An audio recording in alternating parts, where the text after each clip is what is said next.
Hyper inflation இதை நம்ம வந்து ஹிஸ்டரி ஜியாகிரபி புக்ல நம்ம 10th படிக்கும் போது கேள்விப்பட்டிருக்கோம். அது இப்ப நடந்துட்டு இருக்கு அப்படின்னு பாத்தீங்கன்னா எஸ் நடந்துட்டு தான் இருக்கு. எந்த மாதிரி விஷயத்துல நடந்துட்டு இருக்கு அப்படின்னு சொல்லி ஒரு கேள்வி எல்லாருக்குமே வரலாம்.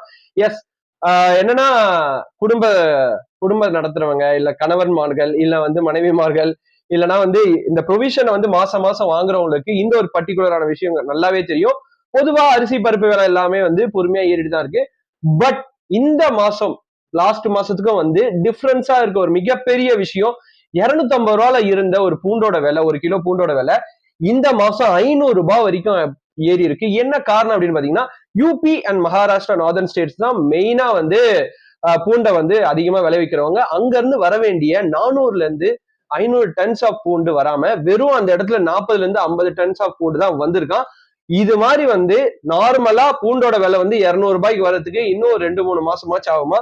So we are living in a high